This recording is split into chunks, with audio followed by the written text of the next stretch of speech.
एक बार पुनः स्वागत है आप लोग अपने यूट्यूब चैनल TCC एकेडमी पर। जैसा कि आप लोगों को पता है कि हम द्विघात समीकरण हाई स्कूल का एक चैप्टर है द्विघात समीकरण, जिसके बारे में अध्ययन कर रहे हैं और हम देखते हैं इसमें से आप लोगों को लगभग चीज़ें बताई जा चुकी हैं। और हम देखते हैं ये हमारा जो निवारती प्रश्न होते हैं, कहने मतलब क्या, समीकरण बनाने के प्रश्न कुछ इस टाइप के प्रश्न है। जब ये भी क्वेश्चन आएंगे एग्जाम में जब, तो ये 4 नंबर के क्वेश्चन आएंगे, इससे कम क्वेश्चन ये नहीं आते हैं।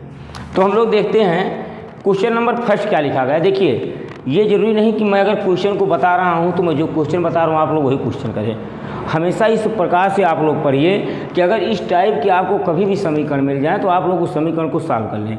ये जरूरी नहीं है कि अगर यहाँ पर हमारा लिखा हुआ है अंक 5 है, 3 हुआ छोटा है, तो अगर यही क्वेश्चन आएगा तभी सॉल्व कर पाएंगे। नहीं, हमारा मैथ पढ़ने का मतलब क्या है, हम इस प्रकार से क्वेश्चन को समझें, इस प्रकार से समझ लें कि अगर इस टाइप के कभी भी कोई क्वेश्चन आ जाता है तो हमारा क्वेश्चन गलत नहीं होना चाहिए। तो हम देखते हैं कि ये देखिए क्वेश्चन क्या लिखा है।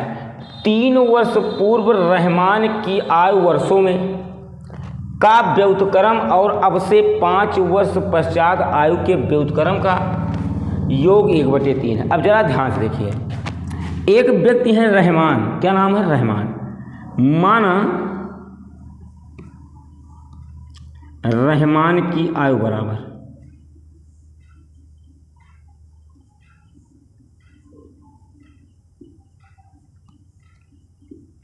यक्स। अच्छा, ये बताओ, जिससे हमको आयु नहीं पता है तो हमने क्या मान लिया, यक्स मान लिया। ये जो यक्स माना है ये रहमान की क्या है, वर्तमान आयु है। लेकिन क्वेश्चन में क्या कहा है, 3 वर्ष पूर्व। जैसे ये बताओ, अगर आज हम 20 साल कहें, हम कहें 3 साल पहले, पूर्व हम कई साल के रहें, तो हम 17 साल के रहें। तो पहले का मतलब क्या होता, पूर्व मतलब घटना। तो 3 वर्ष पूर्व रहमान की आयु, रहमान की आयु। आज ये यक्स है तो यक्स माइनस कितना होगा, 3। अब कहेगा अब से 5 वर्ष पश्चात, तो ये बता दो 5 वर्ष बाद रहमान की आयु, यक्स प्लस कितना हो जाएगा, 5। अगर हम 5 वर्ष बाद की बात कर लेते हैं तो 5 वर्ष बाद रहमान की आयु कितना हो जाएगा, x + 1। अब देखिए प्रश्नानुसार कहा क्या है, प्रश्नानुसार देखिए प्रश्नानुसार क्या कहा है कि 3 वर्ष पूर्व 1/x - 3 तथा 5 वर्ष बाद आयु के व्युत्क्रम का योग 1/3 है। कहने मतलब व्युत्क्रम का मतलब 1/x - 3, 5 वर्ष बाद का व्युत्क्रम का मतलब उल्टा 1/x + 5, ये 1/ कितना होगा, 3। अब सॉल्व करना है, सॉल्व कीजिए। देखिए, इसका गुणा यहाँ करेंगे तो ये हो जाएगा x + 5, इसका गुणा यहाँ करेंगे x माइनस कितना आ गया, 3, ये हो जाएगा x², यहाँ से हो गया -3x प्लस का x 5x, 5 × 15 बराबर 1/3। देखिए ये आएगा का x 2x, 5 में से 3 का कितना हो गया, 2, यहाँ से हो जाएगा x², 5 में से 3 गया का x 2x, और यहाँ से हो गया -15 बराबर 1/3। देखिए यहाँ से गुणा करेंगे तो 3 दूना 6x, यह आ गया 3 दूना 6 बराबर x² प्लस 2x और माइनस कितना आया, 15। सबको उधर लेकर जाओ तो ये हो जाएगा x² plus 2x minus 15 minus 6x minus 6 बराबर 0। यह आ गया x², 6 में से 2 गया -4x, 15 × 6 21 बराबर कितने के, 0 के। अब जरा ध्यान समझिए, देखिए ये तो हमारा समीकरण बन गया। अभी देखिए आयु हमको ज्ञात करना है, अब इस समीकरण को हमको सॉल्व करना है।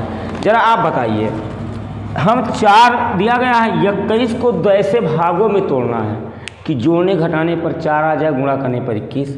तो जरा ध्यान से देखिए, x² minus 7x plus 4x minus 21 बराबर 0। सॉरी, ये आ जाएगा 3x, 7 में से 3 गया 4, x कॉमन हो गया तो x - 7 प्लस 3 कॉमन हो गया तो आ गया x - 7 बराबर कितने के, 0 के।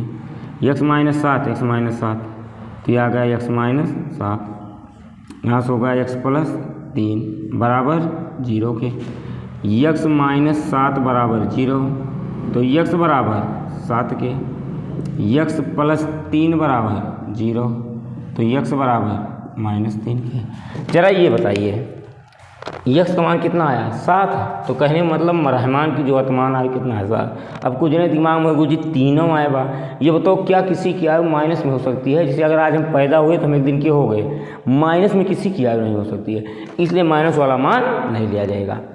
अब हम देखते हैं, ये तो हमारा फर्स्ट क्वेश्चन था। अब जरा दूसरा क्वेश्चन देखिए बस करना क्या है, आपको क्वेश्चन को समझना है। अगर आप अच्छे से क्वेश्चन समझ जाते हैं तो इस टाइप के जब भी क्वेश्चन आएगा आप सॉल्व कर ले जाएंगे। लिखा गया एक क्लास टेस्ट में शेफाली के गणित और अंग्रेजी में प्राप्त किए गए अंकों का योग कितना है 30 है। प्राप्त किए गए अंकों का योग कितना है 30 है। तो जरा ये बता दीजिए, माना गणित में प्राप्त अंक बराबर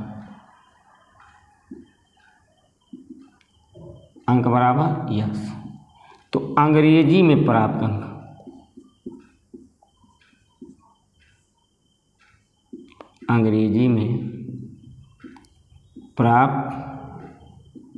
अंक जैसे वो इससे समझ जाओ। हमने कहा कि अंग्रेजी और गणित में मिला करके तुमको 30 नंबर मिला। अगर तुमने गणित में 10 नंबर पाया तो अंग्रेजी में कितना पाया 20 पाया। 30 में से 10 को हटा दें कितना हो जाएगा 20। तो ये बता दीजिए, अगर ये x पाया है और अंग्रेजी और गणित में मिला करके 30 पाया है, अब तो हम कहें अगर गणित में हमारा x पा गया तो अंग्रेजी में कितना पाएगा 30 माइनस x पाएगा कि नहीं पाएगा। अब देखिए क्वेश्चन क्या कह रहा है, प्रश्नानुसार ध्यान समझिएगा क्वेश्चन।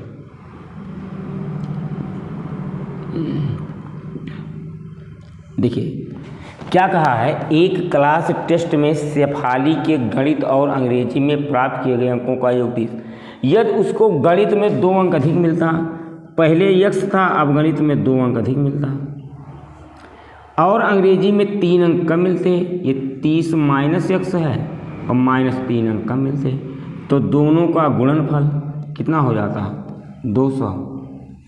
बस यही तो कहा है कि यदि गणित में 2 अंक अधिक और अंग्रेजी में 3 अंक कम मिलते, अंग्रेजी में इतना था 3 हमने कम कर लिया। अब देखो यहाँ से क्या हो जाएगा x प्लस 2, यहाँ हो जाएगा 30 में से 3 गया 27 माइनस x बराबर 210 के गुणा कीजिए, ये होगा 27x, 27 दूना 54, 27 से 27 दूना 54, यहाँ से हो जाएगा माइनस x² माइनस 2x बराबर 210।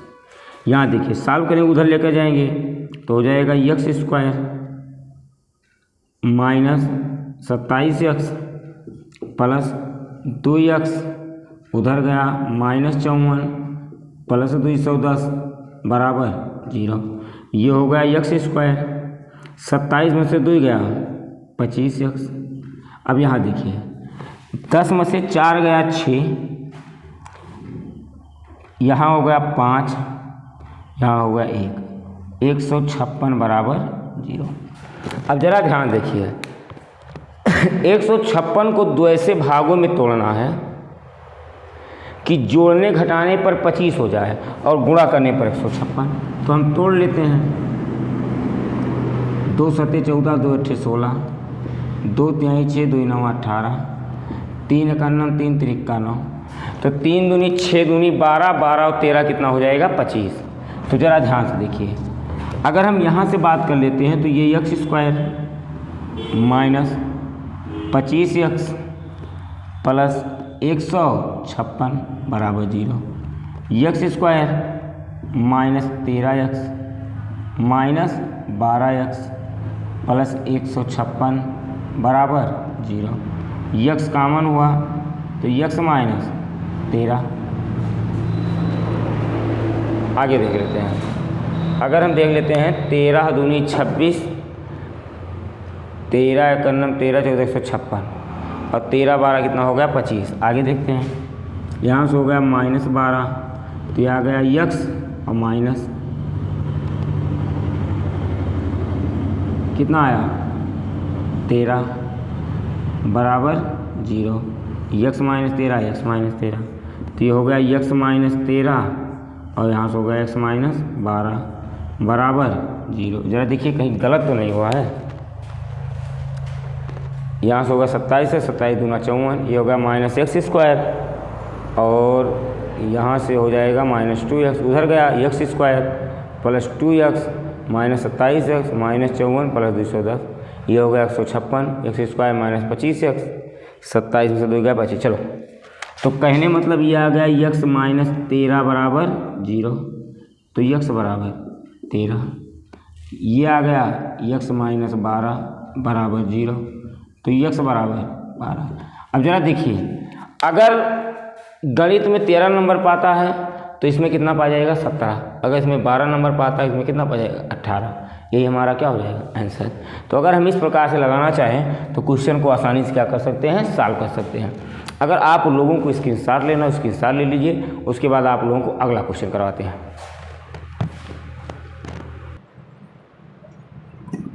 चलिए अब हम लोग देखते हैं, ये हमारा दूसरा क्वेश्चन लिखा हुआ है। आप लोग को ध्यान समझिए, अगर आप लोग प्रश्न को बनाना और प्रश्न को समझ गए तो कभी भी किसी प्रश्न में किसी प्रकार कोई समस्या नहीं होगी। बस सबसे पहले आप लोग क्वेश्चन को बनाना सीखिए। देखिए, एक आयताकार खेत का विकर्ण उसकी छोटी भुजा से 60 मीटर अधिक है। जरा ध्यान समझिए, ये एक आयत है, देखिए ये आयत का विकर्ण है। हम मान लेते हैं आयत ए है, ये हमारा बी है, ये हमारा सी है, ये हमारा डी है। देखिए कह क्या रहा है, बहुत ध्यान से। एक आयत के खेत का विकर्ण उसकी छोटी भुजा से 60 मीटर अधिक है। देखिए जो चौड़ाई होती है उसकी छोटी भुजा होती है, सबसे छोटी भुजा क्या हो गई x। अगर हम बात कर लेते हैं विकर्ण का तो 60 अधिक है तो x प्लस कितना हो जाएगा 60। अच्छा ये बताइए, कह रहा बड़ी भुजा जो है वो छोटी भुजा से 30 अधिक है, तो ये हो जाएगा x और प्लस कितना हो जाएगा 30। अब ध्यान देखते हैं, ये x प्लस कितना हो गया 30। अगर देखा जाए तो एक फार्मूला होता है हमारा, कर्ण का वर्ग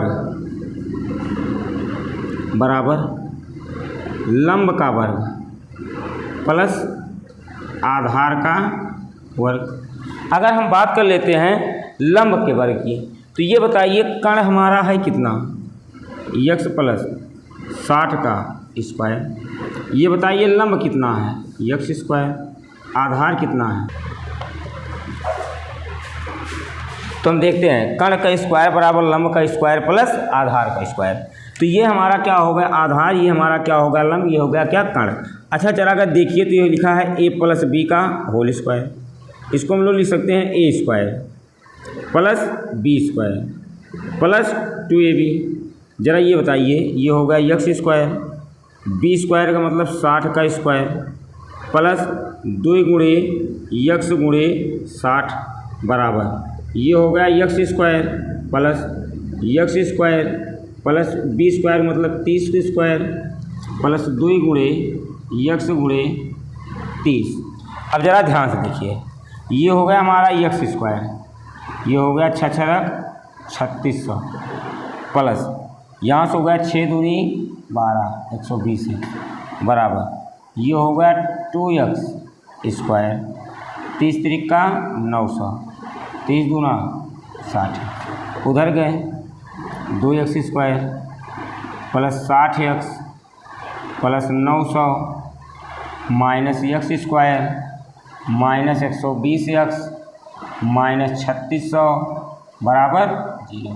अब ज़रा देखिए, ये हो गया 2 में से 1 गया x स्क्वायर, 120 में से गया 60x, यहाँ से हो जाएगा 2700 बराबर 0। अब ज़रा ये बताइए, 2700 को 2 ऐसे भागों में तोड़ना है कि जोड़ने घटाने पर 60 आ जाए और गुणा करने पर 2700, तो 9 तिरिक 27 x square minus 90x plus 30x minus 2700 बराबर 0। x कामन हो गया, ये हो गया x माइनस 90 प्लस 30 कामन हो गया तो x माइनस 90 बराबर कितने के 0। x माइनस 90 तो ये हो गया x माइनस 90। ये हो गया x प्लस 30 बराबर 0, x माइनस 90 बराबर 0, तो x बराबर 90। अब ये बताइए अगर x का मान 90 आ गया तो ये कितना आ जाएगा, 9 6 15 150, ये कितना आ जाएगा, 9 3 12 120। तो कहने मतलब जो उसकी चौड़ाई होगी वो 90, लंबाई कितना हो जाएगी 120, और जो उसकी विकर्ण हो जाएगा कितना हो जाएगा 150।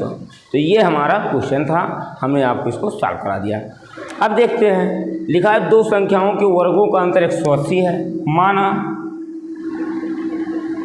पहली संख्या बराबर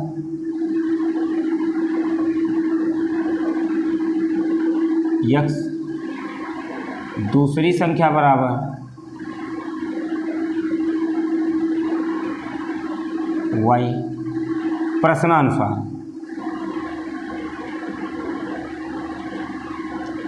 कहा क्या है, दोनों संख्याओं के वर्गों का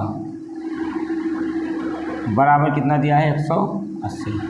लेकिन ये तो मान लेते हैं हमारा क्या है, समीकरण नंबर 1 है।